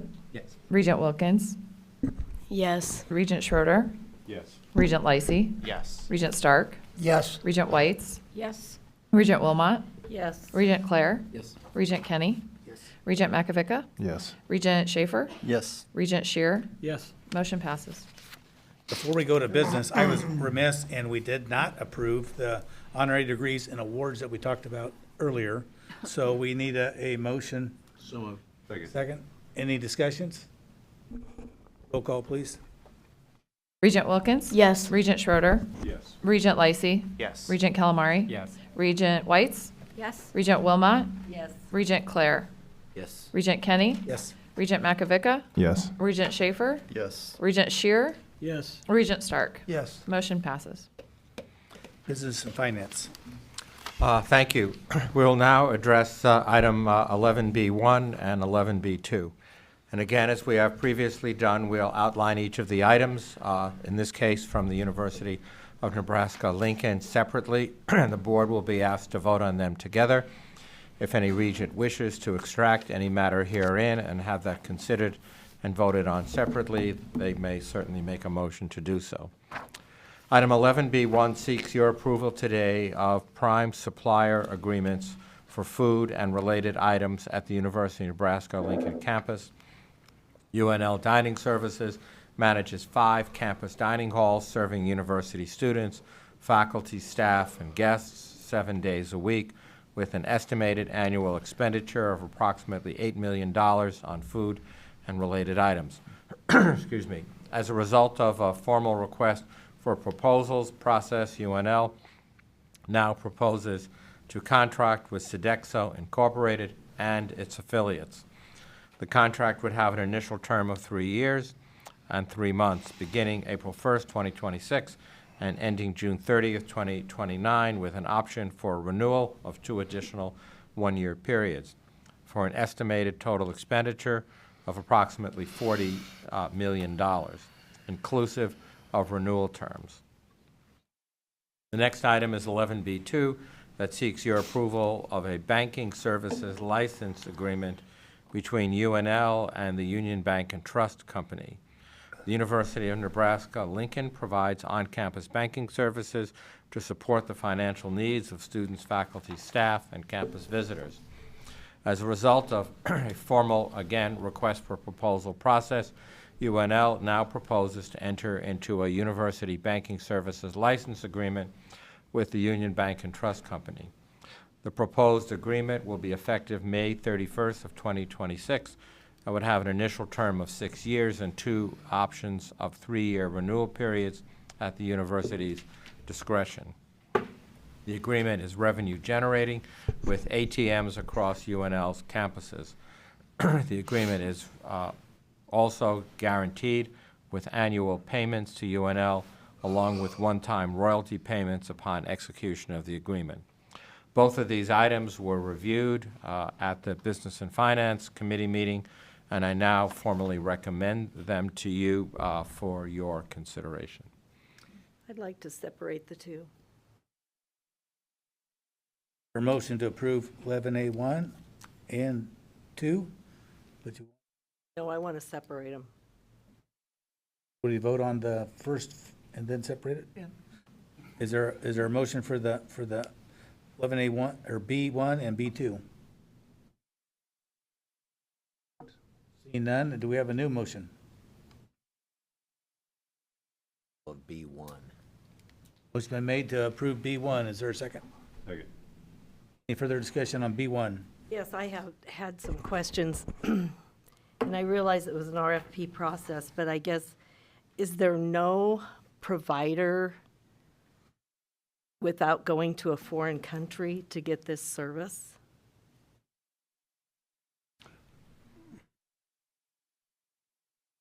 The company is in Lincoln, but it's owned by a, Yes, it's owned by a Be foreign clear. country. So I guess that's what I was trying to find out.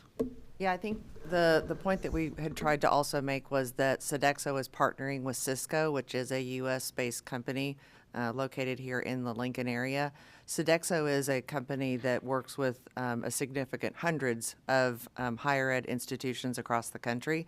And again, through the RFP process, Sodexo was the one that was selected for all of the reasons that were, clearly stated in the scope of work. So Cisco itself is not interested in making a proposal to us? They did. I will have to double check and see. I think they were included in Sodexo's proposal. It was a partnership. And I know my curiosity comes because I know in the prison system, which is pretty large, there are American providers, and for the use of our taxpayer dollars, I personally would prefer that we went that route. Of course, like I said, I don't know what the results of all the RFP or what kind of results you had, but that would be something that to me is a priority as we look at this and as we go forward. any other comments? B1.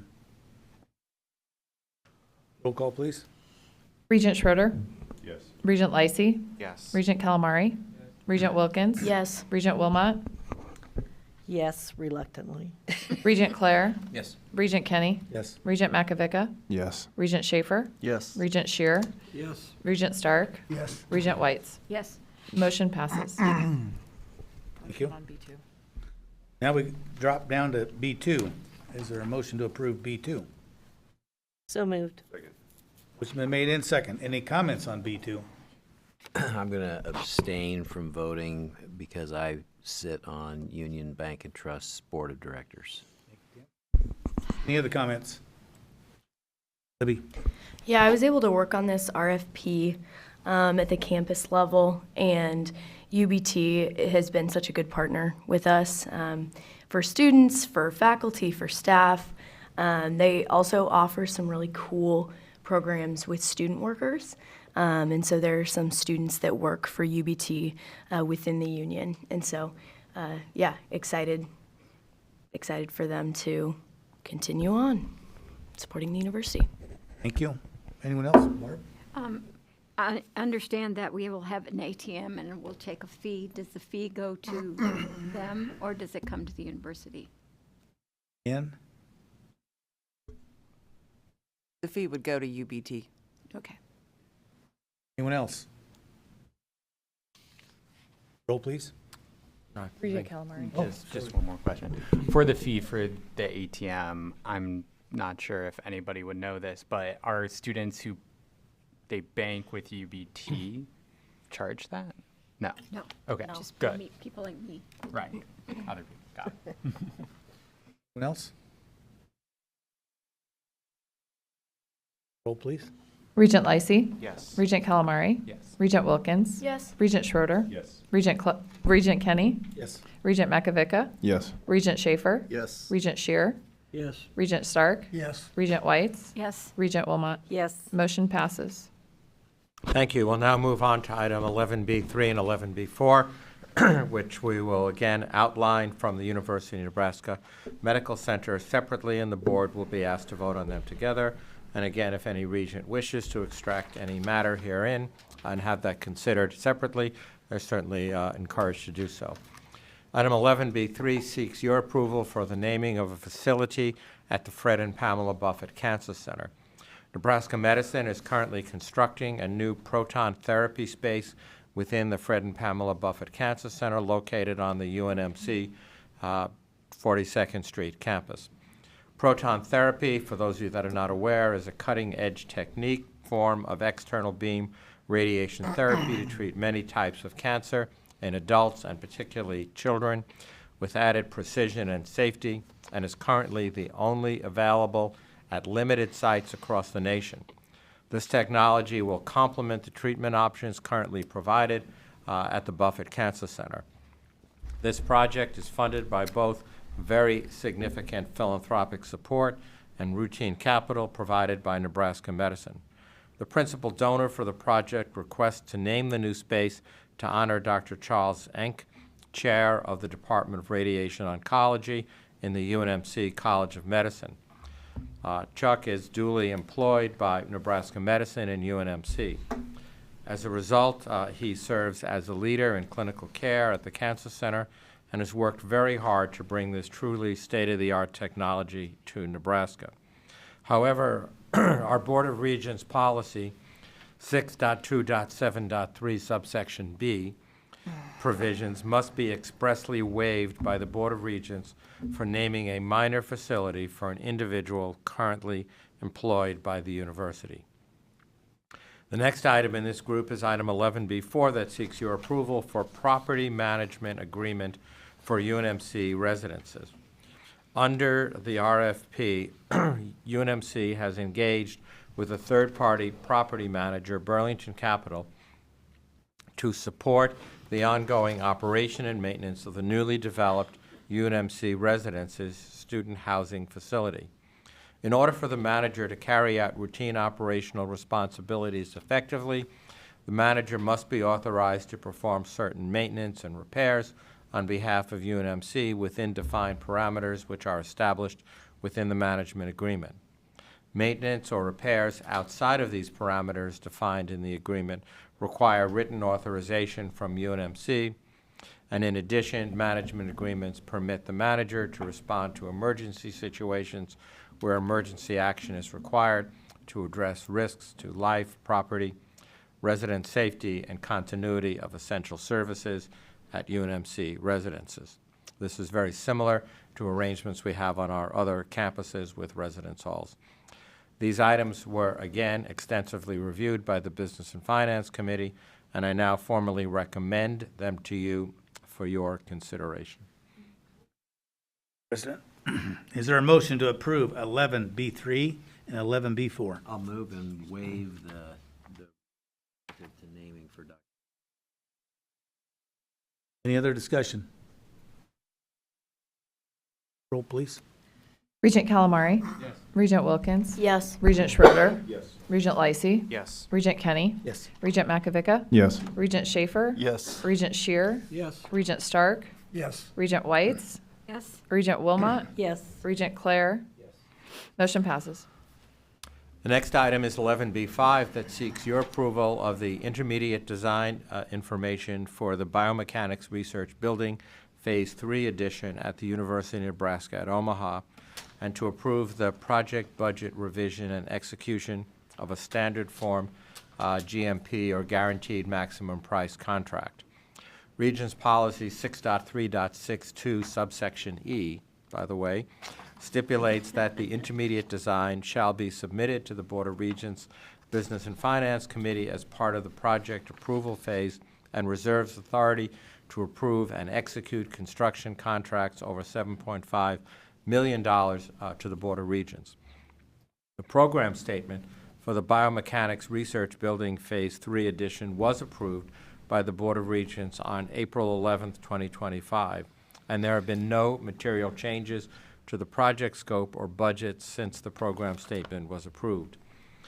The approved program statement included the use of a construction manager at risk delivery model. McCarthy Building Companies Incorporated was selected as the CMR through a competitive qualifications-based process in accordance with all Board of Regents policy and entered into a pre-construction services agreement on July 7th, 2025. This item again was reviewed at the Business and Finance Committee and is now formally recommended by the Business and Finance Committee to you today, and I present it to you for your consideration. President Gold, is there a motion to approve 11B5? So moved. Any discussion?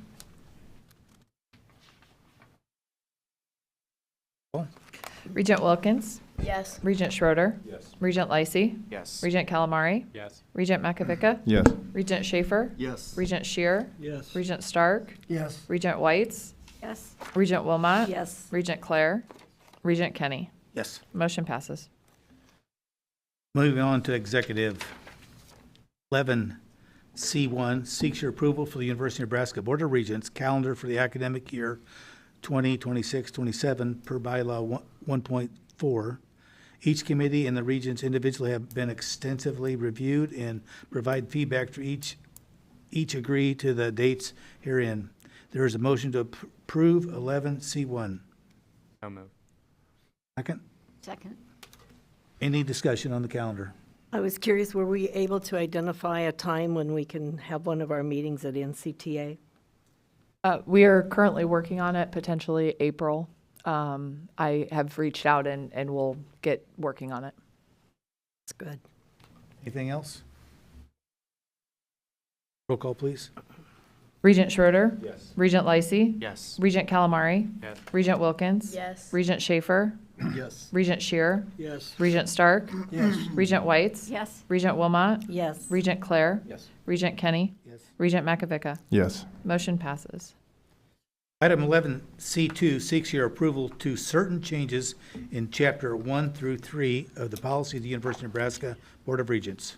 These changes have been reviewed and previously at committees and circulated for feedback among the board as well as interested internal parties. Item has been reviewed and recommended by the Academic Affairs Committee, Business Affairs Committee, Executive Committee. I recommend those for your approval. Is there a motion to approve 11C2? Second? Second. Any discussion? I just had a question on page 400 of our board materials. There's some language that has been stricken that I just want to be sure exactly what we're doing there. Are we decreasing any opportunities for outreach, extension? Can someone help me with that?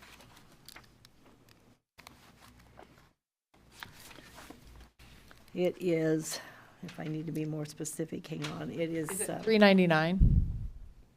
No.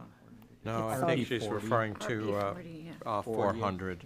400, yeah. Item number 4, Number is that 4. what you're referring to, Regent Yes, Wilmot? number 4. I'm not sure those particular center types exist anymore, and that's why they've been stricken. Okay. Also, you know, I think in this policy, if I remember right, there's also insertions of the word outreach by extension. Is that changing anything, any of our expectations? I think it's only increasing them, Regent Wilmot. You may be aware that in partnership with NASA, we've really ramped up not just the agricultural research and support services that are handled through our 83 extension offices, but we're implementing a cancer screening program and several other things, a blood pressure screening program, and some other educational enrollment capabilities. So I think this is really just being strengthened, not weakened. No, that's what I want to be sure of, because I know in our area, that's something I hear a lot. They want to see more extension involvement all the time, so. Any other comments on 11C2?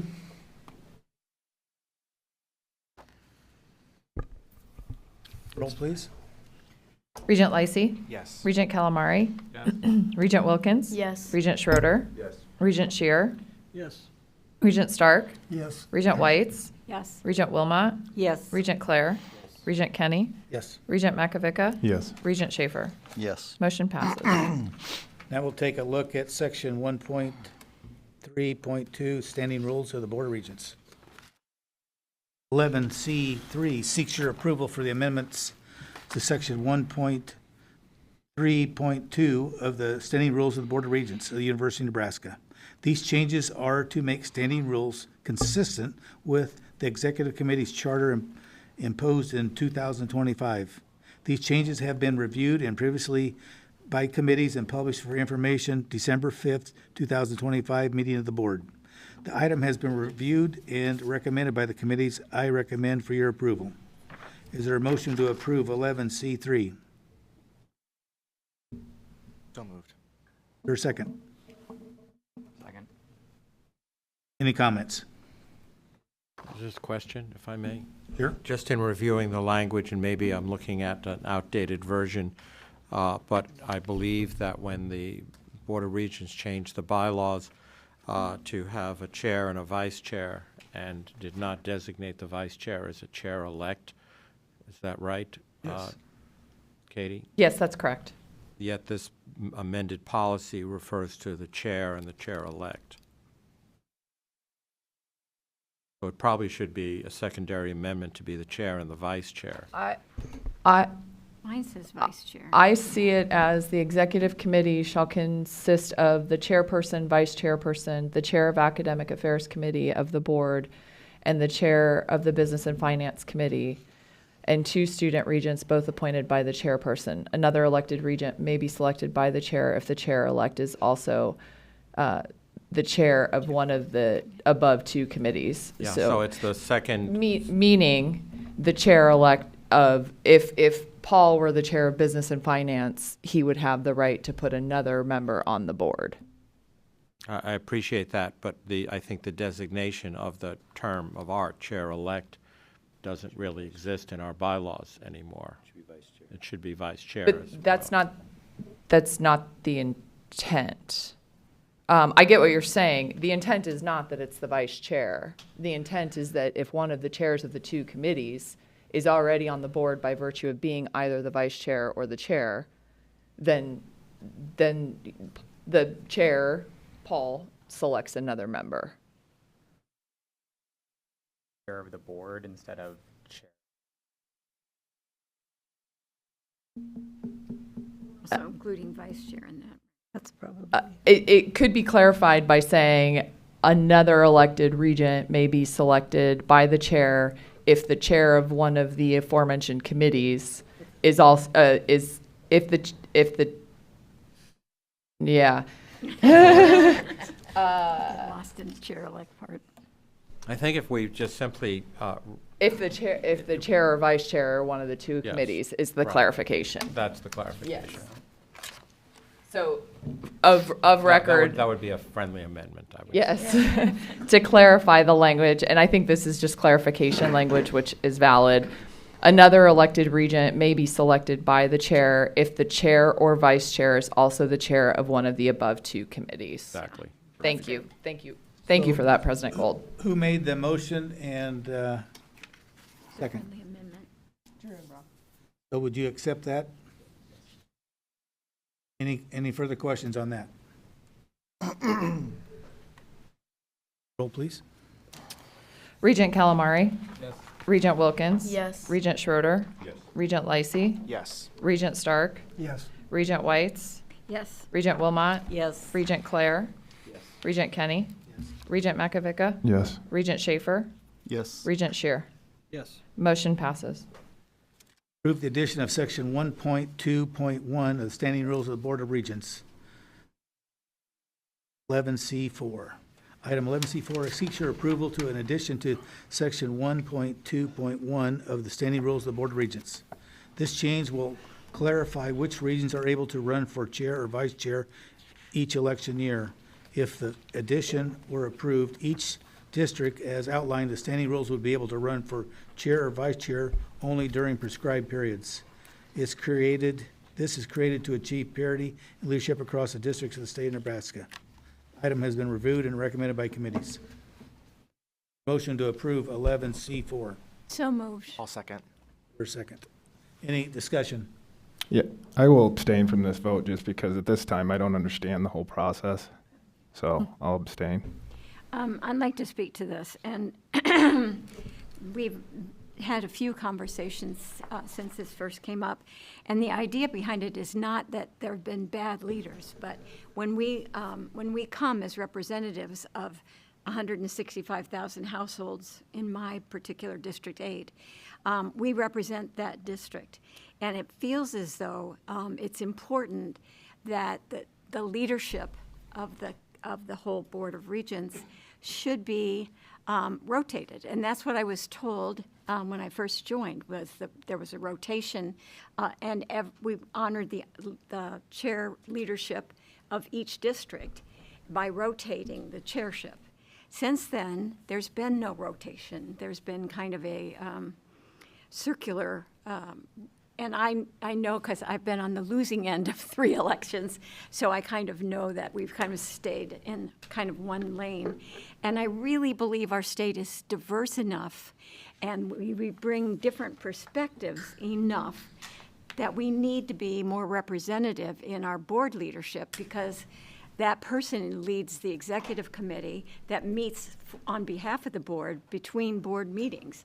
And I think that it's very important that we have a voice in those leadership places, at least periodically enough, that those districts that have 165,000 households also know that their elected leader is part of the leadership of the board. And geographically, we're so different. We represent different kinds of workforce needs, different kinds of educational needs. We have institutions in Kearney. We have nursing programs in Scotts Bluff. And I think we need to see the leadership of this board. And I really mean this. I'm not saying anything about the current leadership or the last, the last leader from Omaha was Howard Hawks. And that was at least 9 years ago. I've been on the board 7 years, and no one from Omaha has been a vice chair or a chair. And I believe in our representative system, and I believe that this would improve the way we represent the state as our elected districts.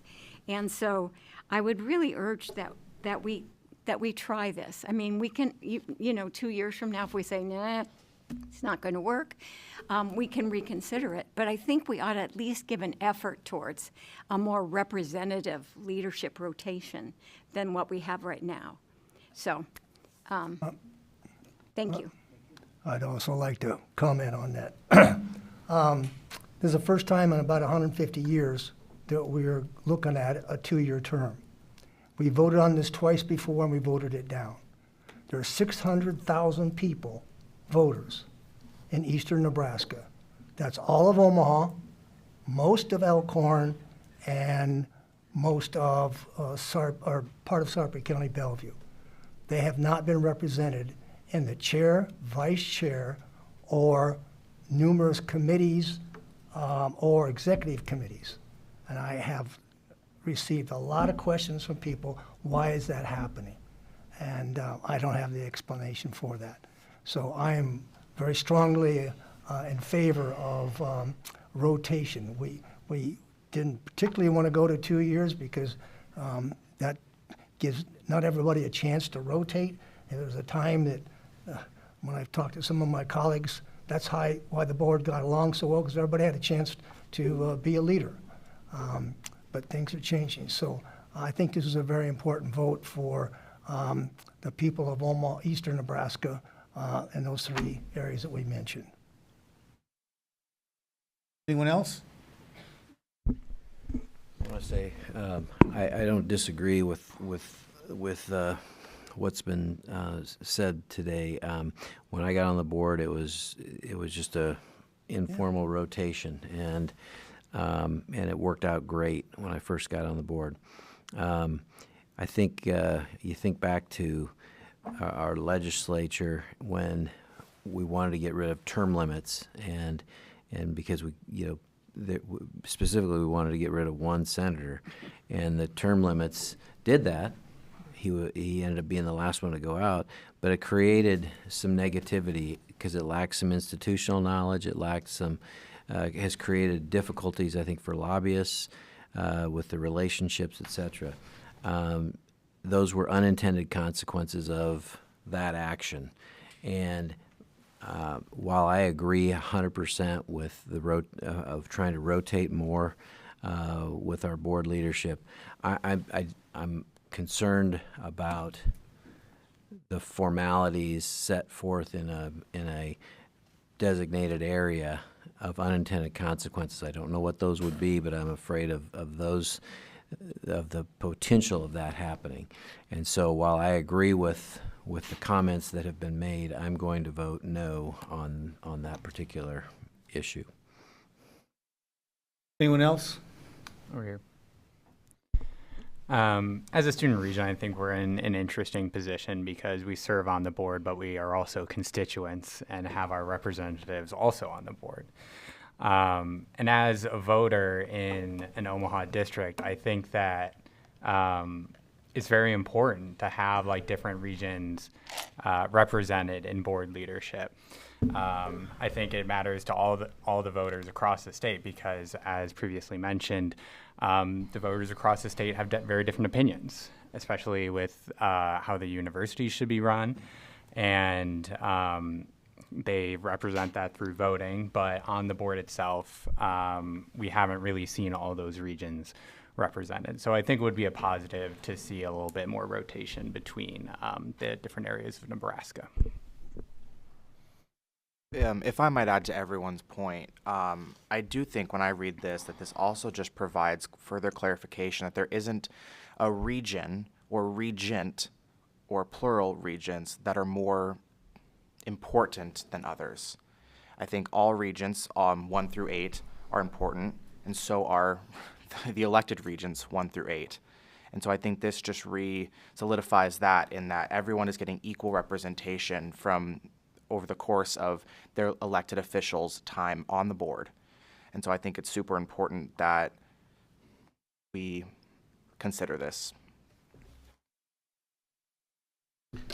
Well, I've been doing this stuff for a long time and serving on various boards and committees, and I can't think of one that has a prerequisite to leadership. Leadership to me has always been a vote based on individuals that choose to run for that position, and those that there are attending or a member of those boards vote, and that's how it's been handled. And for us to pass something that is finite, that, okay, Jack's doing a great job, but he now is in the cycle that is not going to allow him to be a board chair or whatever the case might be because of it, whatever the circumstance. We as a board should be able to elect our own leadership without the confines of where they may be from. And honestly, I've served cities, I've served multiple educational deals, I've served in the legislature, and I've served here.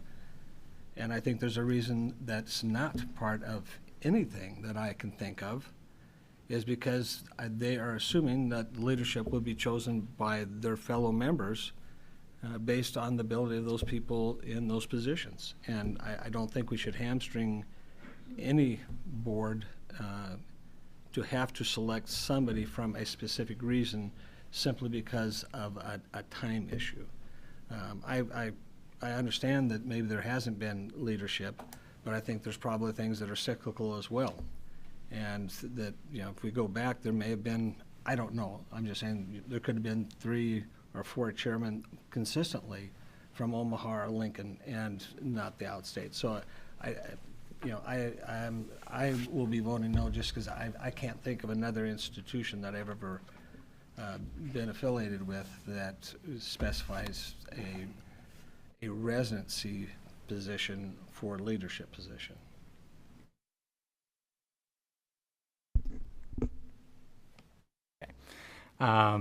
I do understand the point that this would be like a novel way to determine like a leader of the board. And I think that is a good point. But I also believe that Nebraska is a state that really tries to get ahead of the political winds, whether it be like establishing a unicameral system, which is unique in the country, and also the presidential elector system, which is, almost unique in the country. I think trying new things is something that is a time-tested idea in Nebraska, and we shouldn't rule it out just because it hasn't been done elsewhere. I call the question. One more comment. I would just like to point out one line in here that with a supermajority vote of the board, which is 6 regions, a region grouping may be skipped and a chair may be chosen from the subsequent order of the region. I renew my request to call the question. Second. I don't think you need it. But. Regent Wilkins? Yes. Regent Schroeder? No. Regent Lacey? Yes. Regent Calamari? Yes. Regent Whites? Yes. Regent Wilmot? No. Regent Claire? Is this for the call the question, or is this for the? Oh, this is for This is for the vote on the item. No. Regent Kenny? No. Regent Schaefer? No. Regent Shear? No. Regent Stark? Yes. Motion fails. Can I make one comment? Sure. On the proposal, it says recommendation, the board chair recommends approval. I don't hate to put you on the spot. And I'll put myself on the spot. That Okay. is my editing error. I should have removed that piece. Okay, well. I take the spot for that Sorry one. about that. No, that's okay. Is that recommendation for consideration, though? Is that what that means? It should have moved to recommendation for consideration. He wanted it considered. He didn't agree with the proposal. Any other comments? Go to the report section. I accept the reports listed in the agenda on behalf of the board. Is there any additional business? Not yet. Seeing none, I declare us adjourned.